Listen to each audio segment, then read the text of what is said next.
आपका मीम्स काफ़ी वायरल होता है। किससे प्यार है आपको? फ्रेंड है मेरे गर्लफ्रेंड। क्या नाम है उसका? नाम तो नहीं लूंगा गुरुजी। I am sorry, Babu.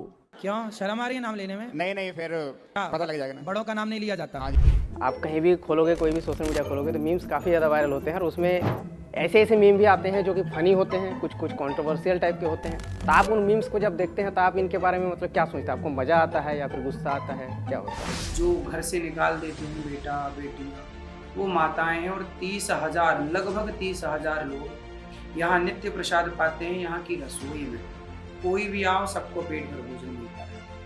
आपका एक वीडियो काफ़ी ज़्यादा वायरल हुआ था कि आप एक लग्जरी कार में घूम रहे थे, फिर आपके एक प्राइवेट जेट वाला भी वीडियो शायद वायरल हुआ है। काफ़ी सारे लोग बोलते हैं ना हमने भूत को देखा ना भगवान को देखा, तो भगवान है या नहीं? तलाक वाला सीन है, डिवोर्स। अभी जैसे बहुत सारे बड़े बड़े क्रिकेटर लोगों का भी हो रहा है, हार्दिक पांड्या हो गया, अभी युजवेंद्र चहल के बारे में चल रहा है कि उसका भी तलाक होने को है। ये क्यों हो रहा है? मतलब क्या कमी हो रहा है? कहीं पे कुछ तो ऐसा हो रहा है? महाराज जी, अभी जैसे महाकुंभ चल रहा है, उसके बारे में थोड़ा सा बताइए। जैसे अभी के यूथ को बहुत कोई पता ही नहीं कि महाकुंभ ये जो है तो क्या स्पेशल है इसमें। नमस्कार दोस्तों, आप सभी का एक नए पॉडकास्ट के एपिसोड पे स्वागत है।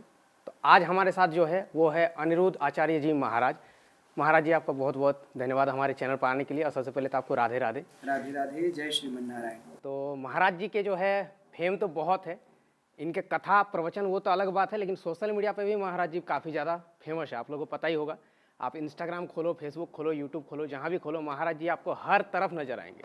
तो आज महाराज जी से हम लोग काफ़ी सारे बातें करेंगे। जैसे मैंने काफ़ी सारे प्रश्न जो है नोट किया है, साथ ही मैंने इंस्टाग्राम पे महाराज जी डाला हुआ था एक स्टोरी कि आप लोग अगर कोई प्रश्न है तो आप लोग भी पूछ सकते हैं। तो काफ़ी सारे उसमें से भी प्रश्न आए हैं, तो सब कुछ हम लोग आज डिस्कस करेंगे। तो चलिए, पहला प्रश्न महाराज जी ये है, प्रश्न नहीं है ये, एक तरह से जो है मेन हॉट टॉपिक एक तरह से इस पॉडकास्ट का। आपका मीम्स काफ़ी वायरल होते हैं। आप कहीं भी खोलोगे, कोई भी सोशल मीडिया खोलोगे तो मीम्स काफ़ी ज़्यादा वायरल होते हैं और उसमें ऐसे ऐसे मीम भी आते हैं जो कि फ़नी होते हैं, कुछ कुछ कंट्रोवर्शियल टाइप के होते हैं। तो आप उन मीम्स को जब देखते हैं तो आप इनके बारे में मतलब क्या सोचते हैं? आपको मज़ा आता है या फिर गुस्सा आता है, क्या होता है? ये गुस्सा क्यों आएगा? गुस्सा आने का सवाल ही नहीं है। जिंदगी में बिंदास एंजॉय करना चाहिए, आनंद लेना चाहिए हर चीज का। जी महाराज। लोग सवाल करते हैं, वो भी एंजॉय करते हैं, आनंद लेते हैं सवाल का, हम भी आनंद लेते हैं जवाब का। जी। जीवन मिला है प्रसन्नता के लिए, गुस्सा होने के लिए नहीं। इसलिए आपके हर प्रश्न पर हमें प्रसन्नता होगी, ना कि गुस्सा। बिल्कुल महाराज। महाराज जी, थोड़ा सा अपने बारे में आप बताओगे, जैसे बचपन आपका कैसे रहा, आप इस लाइन पे कैसे आए साधु वाधु बनने का? नहीं, साधु तो आप भी बन सकते हैं। साधु का मतलब है जिसने अपने मन को साध लिया। जी महाराज। यदि आप अपने मन को कंट्रोल कर लें, अपने वश में कर लें, हर बुराई से अपने मन को हटा लें, तो आप साधु हैं। साधु का अर्थ ये नहीं कि आप केवल कपड़ा बदलें और बड़ी दाढ़ी बाल हो जाए तो आप साधु कहलाएं। जी। साधना में लगे हैं आप, ईश्वर की प्राप्ति में लगे हैं आप, और मन को साध लिया है आपने। साध लिया मीन्स कंट्रोल कर लिया, आपका मन आपके वश में है, वही है साधु। तो ये साधु आप भी हो सकते हैं, ये भी हो सकते हैं, हम भी हो सकते हैं, कोई भी हो सकता है। तो बचपन मेरा संतों की सेवा में गुजरा, भगवान के मंदिर में पूजा करते गुजरा, गैया चराते गुजरा। तो वही गायों की सेवा, साधु की सेवा और भगवान की सेवा करते करते करते करते भगवान ने वही रास्ता पकड़ा दिया जी। सेवा का। तो आज गौरी गोपाल आश्रम में 290 वृद्ध माताएं रहती हैं। 290? जो घर से निकाल देते हैं बेटा बेटियां, वो माताएं हैं और 30,000 लगभग 30,000 लोग यहाँ नित्य प्रसाद पाते हैं यहाँ की रसोई में। कोई भी आओ सबको पेट भर भोजन मिलता है। आपने जैसा कि महाराज जी कहा कि अभी बच्चे जैसे अपने माँ बाप को बहुत कोई छोड़ देते हैं तो वो लोग यहाँ पे रहते हैं, तो इस पे आपका क्या विचार? मतलब ऐसा जो अभी का यूथ, अभी का जनरेशन ये कर रहा है, अपने माता पिता को छोड़ दे रहे हैं। अपने माँ बाप को लोग इसलिए छोड़ दे रहे हैं क्योंकि आज हमारी जो शिक्षा है वो बहुत अच्छी नहीं है। शिक्षा में संस्कार ही नहीं है। जी महाराज। यदि संस्कार वाली शिक्षा होती तो आज भला बेटा अपने माँ बाप के उपकार को क्यों भूलता। यदि माँ बाप के एहसान को भुलाया गया है तो सिर्फ इसलिए कि आपने माँ बाप का ऋण चुकाया नहीं, आपने संस्कार नहीं प्राप्त किए, केवल शिक्षा पाई है। शिक्षा भी कौन सी? पेट भरने की शिक्षा। कमाओ पेट भरो। तो आज की शिक्षा से संस्कार हट गया है, इसलिए परेशानियां। ये तो सच बात भी है। जैसे अभी के टाइम पे महाराज जी यूथ भी ऐसे हैं जो कि माँ बाप के बातों को मुझे ऐसा लगता है कि नहीं मानते हैं। अभी के टाइम पे आप जैसे कम उम्र के भी बच्चों को देखेंगे तो गाली गलौज कर रहा है, तो अच्छा संगति नहीं है, ये सब का फर्क कहीं ना कहीं पड़ता है। संगति बहुत मायने रखती है। यदि हम संगति बचपन से ही अच्छी प्राप्त करते, अच्छी संगति में रहते, तो ये स्थितियां ही पैदा ना होती। अब महाराज जी ये है कि सोशल मीडिया पे एक बहुत ज़्यादा ये बात उठता है आपके ऊपर में, या फिर कोई भी आपके जैसे जो भी साधु वगैरह है, कि जैसे आप बोलते हैं, आप लोग बताते हैं कि मोह माया से दूर होना चाहिए, अपने लिए सिर्फ काम नहीं करना चाहिए। लेकिन आपका एक वीडियो काफ़ी ज़्यादा वायरल हुआ था कि आप एक लग्जरी कार में घूम रहे थे, फिर आपके एक प्राइवेट जेट वाला भी वीडियो शायद वायरल हुआ है। तो प्राइवेट जेट तो आप दिला दो, हमें एक लग्जरी कार भी दिला दो। भाई ये बताओ, जब हम आपके यहाँ जाएंगे, आप बुलाओगे हमें, तो कार की व्यवस्था आप ही करोगे कि नहीं?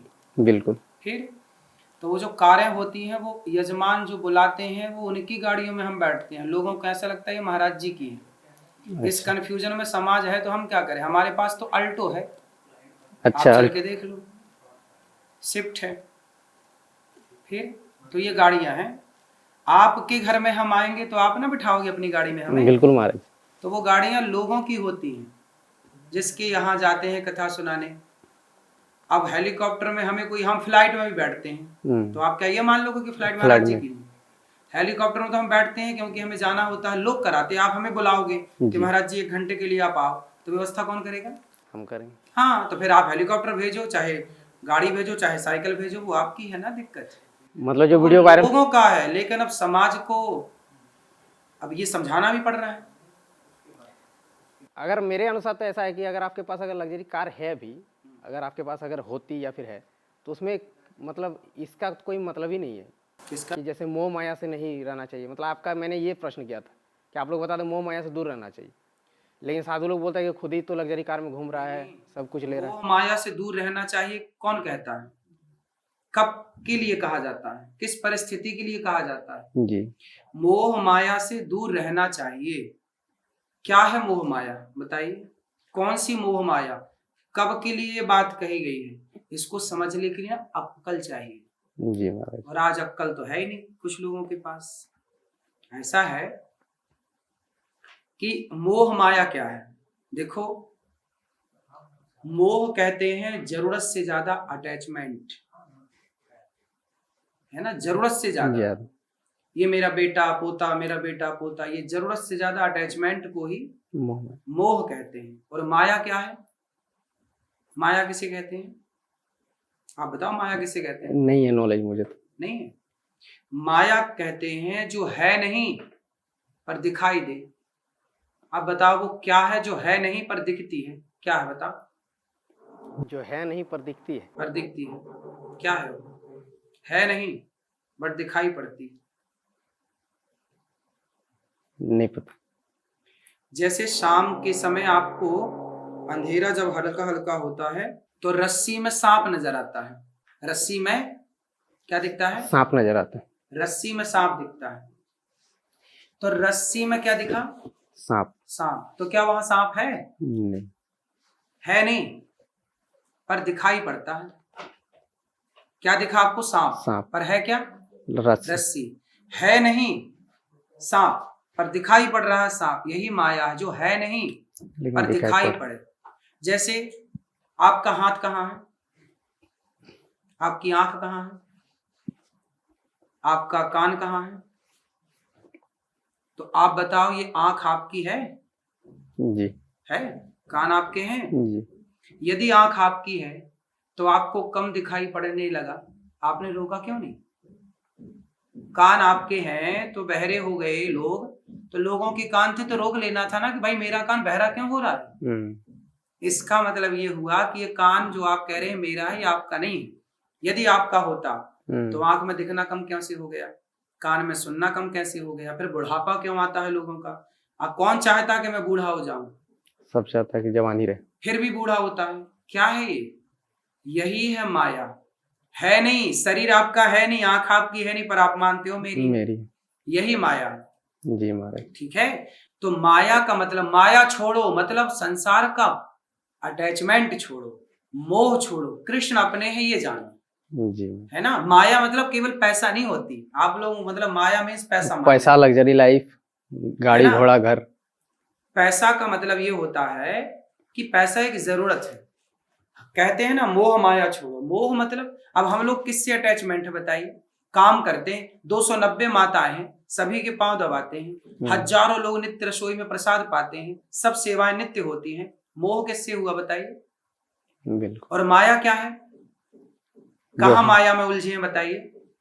आपके पास यदि पैसा आता है तो आप अपने लिए घर बनाते हैं, आप अपने लिए गाड़ी खरीदते हैं, पर हमारे पास पैसा आता है तो हम 290 माताओं की सेवा करते हैं। हमें किसने कहा कि सेवा करो इतनी माओ की, आप भी तो कर सकते थे ना, आपने क्यों नहीं की, हमने की, क्योंकि हमारे पास पैसा है तो हम उसका सदुपयोग करना चाहते हैं। और रही बात गाड़ियों की, तो गाड़ियों के आज माताएं बीमार पड़ती हैं तो गाड़ियों से ही तो हमें हॉस्पिटल भेजना पड़ता है। भाई अटैक आया किसी माँ को तो साइकिल में ले जाएंगे, तब तक तो मर जाएंगी जी, गाड़ी तो चाहिए। लग्जरी गाड़ी चाहिए ना ताकि जल्दी पहुंचाए। फिर अब बताओ, गाड़ी लेना जरूरत के लिए सब लोग, पर माया से आप बता रहे हैं कि माया छोड़ो, खुद माया में उलझे हैं। ये आप लोग माया का अर्थ ही नहीं जानते, मोह का मतलब ही नहीं जानते। बस एक कुत्ते ने भौंका, सब भौंकना स्टार्ट कर दिए, ऐसी स्थिति। सोशल मीडिया का ऐसा ही चलता है। अब महाराज एक बहुत ही मेन टॉपिक, काफ़ी सारे लोग बोलते हैं ना हमने भूत को देखा ना भगवान को देखा, तो भगवान है या नहीं? आप भगवान को मानते हैं कि नहीं? जी मानते हैं। भगवान है या नहीं, आपको क्या लगता है कि है कि नहीं? मुझे तो लगता है, लेकिन काफ़ी लोगों का प्रश्न है ये। तो काफी लोगों के ठेकेदार क्यों बनना भाई, मूर्ख लोग हैं। भगवान ना होते तो ये बताओ, आपने जो कपड़ा पहना है ये अपने से बन गया कि किसी ने बनाया है? बनाया है। ये चश्मा जो आपने पहना है ये अपने से बन गया, किसी ने बनाया है? बनाया। जब तक बिना बनाए चश्मा नहीं बन सकता, बिना बनाए कपड़े नहीं बन सकते, तो बिना बनाए किसी के संसार कैसे बन जाता? बिना बनाए आप खुद कैसे बन जाते? बिना बनाए आपके पिताजी कैसे बन जाते? जब कपड़ा नहीं बन रहा है बिना बनाए, चश्मा नहीं बन रहा है बिना बनाए, तो ये संसार यदि बना है तो कोई तो है ना बनाने वाला। आप बने हैं तो कोई तो है ना बनाने वाला। वो कोई कौन है? वही तो एनर्जी है, वही तो ईश्वर है, वही तो परमात्मा है। साइंस उसे एनर्जी कहता है, हम उसे ईश्वर कहते हैं, परमात्मा कहते हैं। सबकी भाषाएं अलग अलग है। कौन है इस धरती पर जो ईश्वर को नहीं मानता? जो लोग कहते हैं ना कि मैं भगवान को नहीं मानता, वो मानते हैं, बस बताना नहीं चाहते कि मानते हैं। ईश्वर को माने बिना कोई रह सकता है? मुसलमान ईश्वर को नहीं मानता क्या? मानता है। मानता, वो अपने अल्लाह को मान रहा है।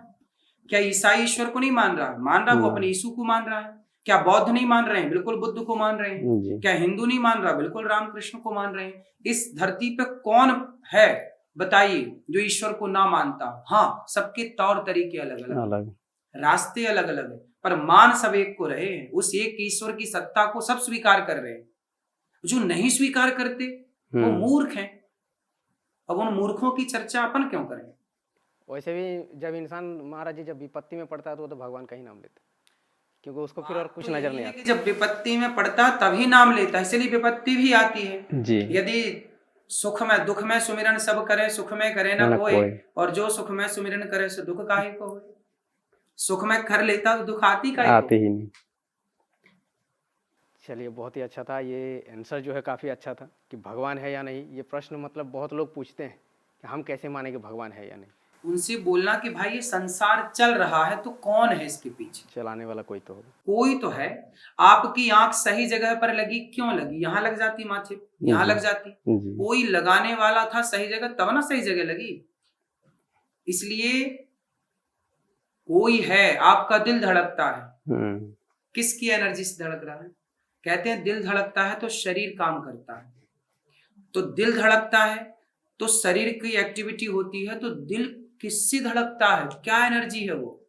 बिल्कुल, किस एनर्जी? भाई दिल की एनर्जी से शरीर संचालित होता है, तो दिल किस एनर्जी से धड़कता है?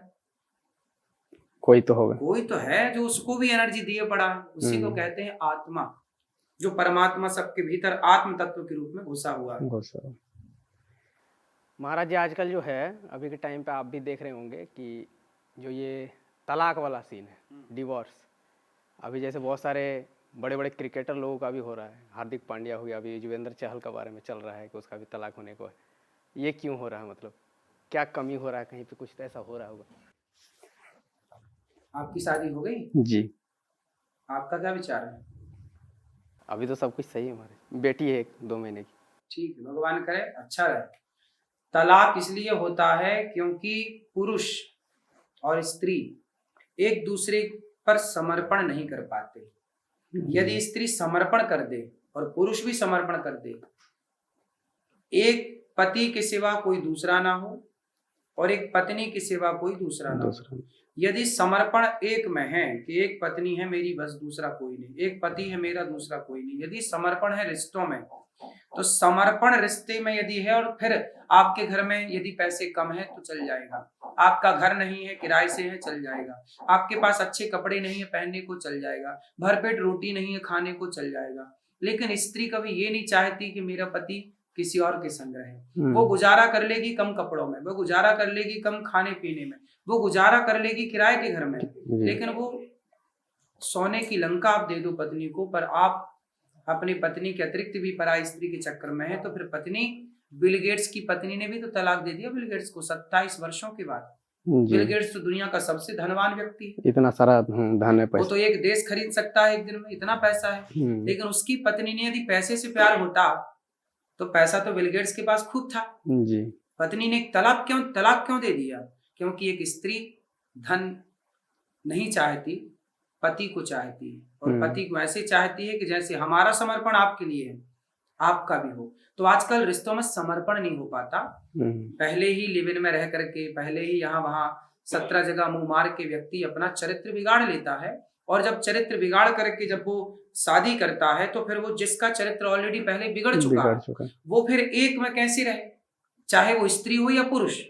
आजकल स्त्रियां भी, मतलब लड़कियां भी और लड़के भी लिव इन में रहते हैं, तो जो 17 जगह पहले रह चुके हैं लड़की या लड़का, तो फिर वो एक के साथ टिके कैसे? तो जब एक के साथ टिका नहीं तो फिर तलाक तो होना है। इसीलिए कहते हैं कि विवाह के पहले से ही अपने चरित्र को स्ट्रांग करिए। यदि चरित्र मजबूत है तो दिक्कत ही नहीं है कुछ। जी महाराज, हैबिट ही खराब है लोगों का। बिल्कुल जी महाराज जी, जैसे अभी के टाइम पे काफ़ी सारे लोग जैसे होते हैं कि मांस मदिरा का सेवन करते हैं, तो नॉनवेज के बारे में आप थोड़ा सा बताओ। जैसे कि जीव हत्या करके अगर जो कोई खा रहा है तो इसमें थोड़ा सा बताओ, जैसे लोगों को जो खा रहे हैं वो कम से कम छोड़ दे। ऐसा है ना कि जीव हत्या हम अपने स्वाद के लिए क्यों करें? ईश्वर ने हमें डिजाइन किया ही नहीं मांस खाने के लिए। जी। यदि मांस खाने के लिए डिजाइन किया होता तो आपने ध्यान से देखा होगा, शेर का बच्चा ना जन्म से मांस खाता है, लेकिन हमारा और आपका बच्चा जन्म से दूध पीता है जी। और जब बच्चा 6 महीने का होता है तो जब उसका दूध छूटता है माँ का, तो बच्चा क्या खाता है? छोटे बच्चे को 6 महीने के, 7 महीने के, 10 महीने के बच्चे को क्या खिलाया जाता है? वही नॉर्मल खाना, जैसे खिचड़ी खिलाई जाती है, हाँ, हल्का दलिया खिलाया जाता है, रोटी को ऐसे दबा कर मींच करके जी, रोटी के कुछ कण डाले जाते हैं। उस 7 महीने 10 महीने के बच्चे को कोई मांस नहीं खिलाता। यदि मांसाहारी ईश्वर ने डिजाइन किया है आपको, तो फिर बच्चे को क्यों नहीं मांस खिलाया? क्यों से अनाज खिलाया गया? क्यों से खीर खिलाई गई? क्यों से दलिया खिलाया गया? छोटा बच्चा मांस खा लेगा तो पचा ही नहीं पाएगा, जबकि शावक शेर का बच्चा बचपन से मांस खाता, लेकिन आपका बच्चा बचपन से नहीं खाता, बाद में सीखता है जब वो बड़ा हो जाता है, जब फिर आप खिलाते हैं। तो आपने खिलाना सिखाया है, प्रकृति ने आपको डिजाइन इस तरह से नहीं किया कि आप मांसाहारी हो। जैसे गाय शुद्ध जन्मजात शाकाहारी है। हाथी, लोग कहते हैं कि ताकत होती है मांस में, अरे ताकत तो हाथी के पास में है और वो हाथी शाकाहारी है ना। तो एनर्जी तो घोड़े के पास होती है, वो शाकाहारी है। ये मांस खाना ये जानवरों का काम था, वो भी कुछ जानवरों का, कुछ जानवर तो शाकाहारी भी हैं, कुछ जानवरों का काम था। कुत्ते का काम है, बिल्ली का काम है, शेर चीते का काम है मांस खाना। तो सवाल मेरा उनसे है जो मांस खाते हैं कि क्या आप जानवर हो? या मांस खाते हो तो अपने घर के द्वार पे नेम प्लेट पे लगवाओ कि ये जानवर का घर है, फलाने जानवर नाम बताओ जी कि ये फलाने जानवर का घर है, ये फलाने जानवर का। जब आप जानवर अपने को नहीं कहना चाहते तो फिर जानवरों का आहार क्यों खाते हो? जी आपके लिए तो प्रकृति ने बढ़िया मसाले बनाए हैं, आपके लिए प्रकृति ने फल बनाया है, जी केला खाओ भाई। कुछ लोग कहते हैं कि अनाज में भी तो ये है और वो है, तो भाई एप्पल है, एप्पल तो पेड़ से गिर ही जाता है ना पकने के बाद, जी तो वो आपके लिए तो है, खाओ ना उसको। किसान की गेहूं जब पक जाती, पौधा सूख जाता, तब ना वो फसल कट के किसान के घर पे आती, फिर वो गेहूं को ही हम लोग धुल करके पीस करके फिर रोटियां बनती हैं। जी तो पका हुआ ना फल है, तो वो प्रकृति, यदि तुम ना खाते तो भी वो झड़ जाता। तो प्रकृति ने तुम्हारे लिए बनाया है, किसी की हत्या करना सही नहीं है, वो तो एक पाप भी है ना महाराज, किसी का बिल्कुल हत्या करना। महापाप है। जी महाराज, एक और प्रश्न ये है कि जैसे अभी बहुत सारा प्रश्न ये भी आया था कि ओवर थिंकिंग अभी के टाइम पे यूथ में, जनरेशन में बहुत ज़्यादा होता है। जैसे लाइफ में अगर कोई मेहनत कर रहा है, कुछ नहीं मिल रहा उन्हें, या फिर ज़िंदगी के बारे में मतलब सोचता बहुत ज़्यादा है कि हम कुछ कर पाए या नहीं कर पाए, किसी भी चीज़ को लेकर के ओवर थिंकिंग जैसे, तो उसमें कैसे बचे? ओवर थिंकिंग के कारण ही लोग क्या है, एक काम करते नहीं है, पूरा होता नहीं है और दूसरा काम डाल लेते हैं जी कि मैं ये भी कर लूंगा, मैं ये भी कर लूंगा। सफल व्यक्ति वो होता है जो पहले एक काम को पूरा कर ले, पूरा फोकस के साथ। जब पूरा 100% आपकी एनर्जी एक काम में लगेगी तो वो काम जल्दी भी होगा और वो काम आपको फल भी देगा, जी रिटर्न देगा। जब वो सफल हो जाए तो उसके अनुभव से आप दूसरा काम भी डाल सकते हैं, जब दूसरा सफल हो जाए तो तीसरा। आप एक आदमी यदि 2 नाव में चढ़ जाए तो डूब जाएगा, इसलिए ओवर थिंकिंग ना हो। उसके लिए क्या करना चाहिए, एक साधे सब सधे, सब साधे सब जाए, एक एक काम करते चलिए। और ज्यादा ओवर कॉन्फिडेंस भी आपको नुकसान दिलाता है।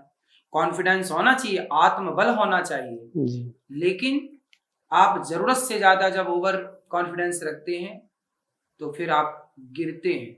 इसके लिए चाहिए कि आप देखा देखी में ना पड़े। जी आजकल लोग देखा देखी में कि वो ये कर रहा है मैं भी कर सकता हूँ, कर तो आप सब कुछ सकते हैं, लेकिन एक एक से। जी एक सीढ़ी में पांव जमा लीजिए तो दूसरी सीढ़ी के लिए पांव उठाएंगे तो दूसरी सीढ़ी तक पहुंचेंगे। पहली सीढ़ी में पांव जमा ही नहीं और आपने पांव उठा दिया तो गिर जाएंगे ना। इसलिए पहले जमिए एक जगह, एक जगह यदि आप जम गए तो 4 द्वार आपके लिए अपने आप खुल जाते हैं। जी एक जगह जमे ही नहीं और आप 4 द्वारों की तरफ भागेंगे तो हाथ पांव टूटेंगे, गिरेंगे मौके पर। बिल्कुल। महाराज जी, हमारा जो यूट्यूब चैनल है जिस पे ये वीडियो जाएगा, तो हमारा जो कंटेंट रहता है वो मैं लोगों को सिखाता हूँ सोशल मीडिया के बारे में, जैसे यूट्यूब पे चैनल कैसे बनाते हैं, उससे हम कमाई कैसे कर सकते हैं, मेरा मेन वही टॉपिक है। तो इसमें एक सवाल आया था कि सोशल मीडिया के बारे में जैसे आप क्या सोचते हैं, और आप भी सोशल मीडिया काफ़ी ज़्यादा फेमस है, आपका भी यूट्यूब चैनल मैंने देखा था, तो आप कैसे हैं या फिर आपका क्या सोच है इसको सोशल मीडिया को लेकर के? देखिए, सोशल मीडिया बहुत अच्छा है।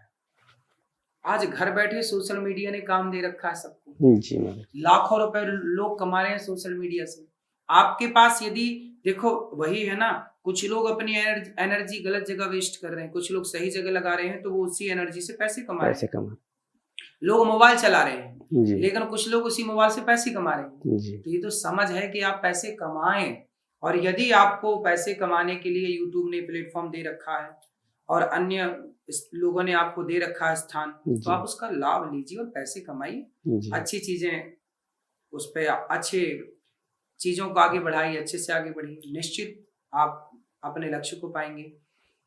पैसे कमाना बिल्कुल बुरा नहीं है किसी के लिए भी, बस पैसे का सदुपयोग हो। ये ना हो कि आज पैसे कमा लिए तो आप जमीन पर चलो ही मत, उड़ने लग जाओ। आजकल लोग पैसे कमा लेते हैं, थोड़ा सा पैसा आया, अभिमान आया, फिर धड़ाम से नीचे गिर जाते हैं, ना घर के रह जाते हैं ना घाट के। आज सच्ची बताएं, लोगों को पैसा पचता नहीं है जल्दी से, है ना। ज्यादा पैसा आए तो लोग पैसा आ जाता है तो लोग अभिमानी हो जाते हैं, एटीट्यूड इतना आ जाता है कि पूछो मत, अकड़ इतनी आ जाती है पूछो मत, सीधे मुंह बात नहीं करते, शुरा सुंदरी की तरफ भाग जाते हैं। ज्यादा पैसा आया और क्लबों में जाके उड़ा रहे हैं, लड़कियों के संग झूम रहे हैं, नाच रहे हैं, नाश हो जाता है। शराब पियेंगे, खत्म। पैसे आए हैं तो उसको बनाओ, अपने नाम को आगे बढ़ाओ, समाज की सेवा में वो पैसा लगाओ, अच्छे कामों में लगाओ, अपने बिजनेस के बारे में सोचो, अपने को आगे बढ़ाओ। आपके द्वारा 10 लोगों का चूल्हा जलेगा, रोजगार मिलेगा, उसके लिए थोड़ा विचार करो। जी। अब महाराज जी, कुछ क्वेश्चंस जो है ना, ये ऑडियंस का है, एक एक करके मैं छोटा छोटा प्रश्न था कुछ कुछ। एक जैसे प्रश्न है सानू गुप्ता की तरफ से, ये बोल रहे कि हमें भगवान ने यहाँ क्यों भेजा है, लाइफ का पर्पस क्या है जीवन का? लाइफ का पर्पस है समाज की सेवा, हम एक दूसरे के काम आए, हम एक दूसरे की हेल्प करें। कोई भूखा है उसे रोटी खिलाएं, कोई प्यासा है पानी पिलाएं, कपड़े नहीं है तो कपड़े दें, हम किसी के काम आए। ईश्वर ने इसलिए भेजा है कि जाओ, जैसे भगवान ने मुझे भेजा इस धरती पर, अनिरुद्धाचार्य जाओ और जो बच्चे अपनी माँ को घर से निकाल देते हैं उन माओ के बेटा बनकर तुम सेवा करना। तो मेरे को ईश्वर ने क्यों भेजा? बेसहारा माओ की सेवा करने। वृंदावन में कोई भी आए सबको भोजन मिलेगा, गौरी गोपाल में सबको भोजन मिलता है। तो ईश्वर ने मुझे भेजा है जिस उद्देश्य के लिए मैं वो कार्य कर रहा हूँ। तो आपके भी आने का कोई उद्देश्य होगा कि आपके माँ बाप को आपके सहारे की जरूरत थी, आपके परिवार को आपके सहारे की जरूरत थी, तो ईश्वर ने आपको भेज दिया। ऐसे इस बहन को भी ईश्वर ने किसी कारण से भेजा होगा कि इससे कोई कार्य कराना होगा, सेवा करानी होगी माँ बाप की, पति की, आपके द्वारा अच्छे बच्चे पैदा करने होंगे जो समाज की सेवा करे। कोई तो उद्देश्य होगा ही ना विधाता का। बस वो उद्देश्य जल्दी दिखता नहीं है बट होता तो है। इसलिए धैर्य रखिए, आप ये सोचिए कि ईश्वर ने हमें किसी अच्छे कार्य के लिए भेजा और अच्छे काम में लगे। जी महाराज। आपका एक जो है प्रभ नाम का कोई है, उन्होंने बोला है कि आपने जो बिस्कुट के बारे में कुछ कहा था, बिस्कुट में विष होता है, ये मीम बहुत वायरल हुआ था, थोड़ा सा उसके बारे में आप बताएं। बिस्कुट में विष कैसे होता है? मतलब बिस्कुट में आप बताइए अमृत होता है? नहीं है? बिस्कुट में क्या होता है? मैदा होता है, मैदा, चीनी, चीनी, पाम ऑयल होता है। तीनों जहर हैं। चीनी अच्छी नहीं है, डॉक्टर मना करते हैं चीनी से बचो। शक्कर जी शुगर बढ़ाती है, नाना प्रकार की बीमारियां हो रही हैं आजकल। और मैदा, मैदा तो सबसे बड़ा विष जहर है, इसलिए मैदा डॉक्टर भी मना कर रहा है। इसलिए बिस्किट तो ये बिस्किट किट ही है ना, बिस्किट खाओगे तो समय के पहले मर जाओगे। इसलिए पहले के लोग 80, 90 और 100 साल तक जीते थे, क्योंकि बिस्किट नहीं खाते थे। पहले के लोग अंकुरित अनाज खाते थे, गुड़ खाते थे, गुड़ खा के पानी पीते थे लोग सुबह। चना और गुड़ खाते थे, चने खाइए, गुड़ खाइए, सैलेड खाइए। पहले के लोग सब्जियां होती थी खेतों में, घरों में लोग जाके वो कच्ची सब्जियां खाते थे सलाद के रूप में। भरपेट रोटियां खाते थे, बढ़िया ऑर्गेनिक खेतियां थी पहले। तो लोग 100 साल जीते थे। आज भारत की औसत आयु 60 और 65 साल बची है। 70 साल अब कोई जा रहा है, 70 साल के पहले तय हो रहा है आदमी। क्यों? क्योंकि अब बिस्किट खाएंगे तो बिस तो काम करेगा जी।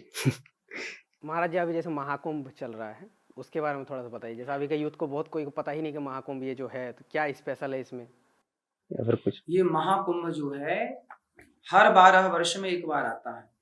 जब समुद्र मंथन हुआ था तो समुद्र मंथन से अमृत निकला था जी। वो अमृत देवता भी पीना चाहते थे और दैत्य भी पीना चाहते थे। तो देवता और दैत्यों की छीना झपटी में अमृत की कुछ बूंदें गिर पड़ी जी। 4 जगह पर। तो 4 जगह कुंभ लगता है। उसमें एक नासिक है, एक हरिद्वार है, एक प्रयागराज जी है और उज्जैन है जी। ये 4 जगह में अभी 12 वर्षों के बाद एक बार यह महाकुंभ प्रयागराज जी में आया है जी। जिसमें कि कहा जाता है कि देवी देवता समस्त लोकों के देवता इस कुंभ में स्नान करने के लिए आते हैं। बृहस्पति जी का जब एक चक्कर पूरा होता है 12 वर्षों में, तब हमारे यहाँ एक कुंभ लगता है। हमारे यहाँ कुंभ एक वैज्ञानिक रहस्य है, साइंटिफिक कारण है, रीजन है। वो रीजन ये है कि हमारे यहाँ जब विज्ञान को ये नहीं पता था कि बृहस्पति का चक्कर 12 वर्ष का है, तब हमारे ऋषि मुनि जान गए कि 12 वर्ष का, तब ना कुंभ का एक 12 साल में एक सर्कल पूरा होता है, साइकिल पूरा होता है। तो हमारे जो तीज त्योहार हैं ये भी बहुत बड़े वैज्ञानिक है कि हमारे यहाँ देखिए जब 12 वर्ष का एक चक्कर पूरा बृहस्पति का हुआ तब हम लोग कुंभ नहाने चले। कितना साइंस भरा है हमारे त्योहारों में जी। तो अभी सबको जाना चाहिए कुंभ नहाने। बिल्कुल बिल्कुल जाना। बिल्कुल। महाराज जी, अंत में थोड़ा सा बात करके तो बहुत अच्छा लगा, अंत में थोड़ा सा ये बता दीजिए, जैसे अभी के जो भी यूथ है जो पढ़ाई लिखाई कर रहे हैं, स्टडी कर रहे हैं या फिर कोई भी अपने लक्ष्य को पाने के लिए कुछ भी कर रहे हैं, उन लोगों के लिए थोड़ा सा मोटिवेशन, जैसे वो कैसे अपने सफल हो सकते हैं जीवन में। सारे लोग पढ़ाई तो करें पर पढ़ाई के साथ साथ अपने माँ बाप की सेवा करें, बड़ों का आदर करें। क्योंकि लड़कों के पास, युवाओं के पास ना, कहते हैं ना, जवानी अंधी होती है जी और अंधे के पास रास्ता नहीं होता। अच्छा, रास्ता किसके पास होता है? बुजुर्गों के पास। जी परंतु बुजुर्ग होते हैं लंगड़े, बुढ़ापा होता है लंगड़ा। उनके पास रास्ता तो है जी पर वो चल नहीं सकते क्योंकि बूढ़े हो गए हैं। जवानी के पास, जवानों के पास रास्ता तो है पर वो भी नहीं चल सकते क्योंकि अंधे हैं। जवानी अंधी, बुढ़ापा लंगड़ा। तो क्या करें? तो बोले अंधी जवानी को क्या करना चाहिए कि लंगड़े बुढ़ापे को कंधे पर बिठाना चाहिए। मतलब बूढ़ों की सलाह से आप चलेंगे, बड़ों के अनुभव से चलेंगे तो सफलता जरूर पाएंगे। जब बड़ों का अनुभव नहीं होता, क्योंकि जवानी ना अंधी होती, दिखता नहीं ना कुछ, लेकिन बूढ़ों के पास अनुभव होता है। यदि बूढ़ों के अनुभव से चलोगे तो लक्ष्य जरूर मिलेगा। और आजकल के जवान बूढ़ों की बात नहीं सुनते, बूढ़ों का सम्मान नहीं करते, बूढ़ों का आदर नहीं करते, बूढ़ों को सोचते हैं तुम तो अनपढ़ हो, गंवार हो, तुम्हें क्या आता है। तुम्हें क्या आता। इसी चक्कर में वो ठोकर खाते हैं, गिरते हैं, डिप्रेशन में चले जाते हैं। जी चलिए, बहुत ही अच्छा लगा महाराज जी, राधे राधे। और पॉडकास्ट आप लोग अगर अच्छा लगा है तो लाइक करें, शेयर करें, सब्सक्राइब करें। मिलते किसी नेक्स्ट एपिसोड पे, तब तक के लिए जय हिंद, वंदे मातरम, बाय बाय।